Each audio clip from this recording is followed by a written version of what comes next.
In 2025, 75% of the global workforce will be millennials. And in 10 years' time, the baby boomers are going to hand over the leadership positions to X and the Y generation. Today, I'm going to provide you 5 tips how you can manage and develop millennials. So let's talk about it.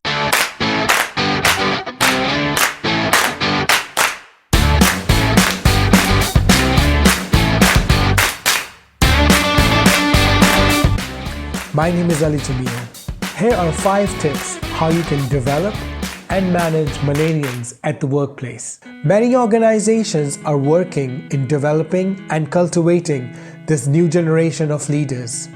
That means this is the best time to move yourself into a leadership role and develop new skills. Tip number 1, deliver super performance. Now, what does it mean to deliver a super performance? Well, in the organizations, we're trying to talk about that we need to satisfy the customer needs. But in today's world, only satisfying needs is not going to help. What we need to do is we need to exceed the expectations of our customers to demonstrate high performance, and they need to take care of their customers, because only if we'll take care of our customers, the customers will keep coming back to us and we'll be able to retain our customers in a better way. We need to demonstrate high performance while serving our clients, and we need to take care of them. We need to develop a desire within these new leaders and a strong commitment so that they can move up to the management role. Tip number 2 is to cultivate the fellowship. Now, what does it mean? Within the organization, you cannot work in silos. You need to work within the teams. So in order to work with teams, you need to inspire them. You need to have that skill that how can you develop that fellowship, how can you inspire people, how can you collaborate people so that people wants to follow you.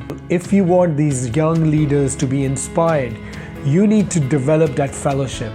People will only follow a talented leader, a person they're inspired by, the qualities they admire, the person they look up to, and somebody who keeps them motivated. What could be those qualities? Well, these qualities could be that somebody who works hard, somebody who's desperate for the organizational success, somebody who's doing the work enthusiastically, who's having an enthusiasm in whatever work they do. And they want a leader who would actually help them, guide them, coach them in order to achieve those goals. Because when the bar is set higher every time, they want somebody to guide them, to coach them so that they can actually develop to those standards. And this person should not ignore problems. He should know the strengths and the weaknesses of their teams, and he should make some development plans for the areas of improvement. You need to develop your own brand. Be a brand yourself. Now, when I talk about brand, you need to be aware of yourself. You need to understand what are your strengths, that how you can create an impact and how you can utilize them. And if you're not sure how people are perceiving you, a very good tool is to conduct a 360-degree survey. It will be conducted by your peers, by your superiors, by your subordinates, so that you get a holistic view. You get an overall view of how are people at work perceiving you. Focus on the positive traits and see how you can use them. And in the meantime, you can also work on your negative traits and see how you can convert them into positive ones. 4th point is think strategically. Now, if you're planning to run an ADP, which is an accelerated development program for these young leaders, what you need to do is you need to think in a broader perspective. You need to think in long term. Ask yourself how things can be done better. See how you can add value to it, no matter what your role is. So every person in every single role need to add value to it.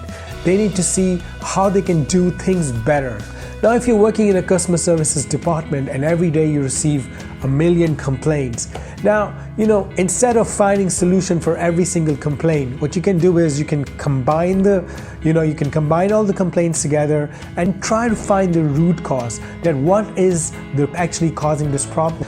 and try to find new ways how you can forecast, how you can anticipate what could be the upcoming customer needs. So you need to have that broader perspective about your customers, and you need to develop your leaders this way so that they can also have the same kind of mindset. Fifth point is to find mentors. It's very important in today's age for these young people. You need to give them opportunities to learn. If you want to keep them attracted within the organization, you got to provide them with learning opportunities so that they can find mentors for themselves. This learning and networking will actually help them develop into future leaders. And a tip for all these new leaders out there, try to develop good relationship with all these people which are at the senior positions right now. Talk to them, seek help, seek advices. Maybe you can ask them for a one-to-one session to have maybe 15-20 minutes of your time. Can we just meet? I need to discuss my future goals, how I can move forward in my role. And once you're able to do that, develop a good relationship, because it should not be just a one-time exercise. Maybe try to see them on a weekly basis. If you come to them with a problem, discuss them. What could be the possible solutions? Once you work on those solutions, go back to them. Tell that this is what I've done.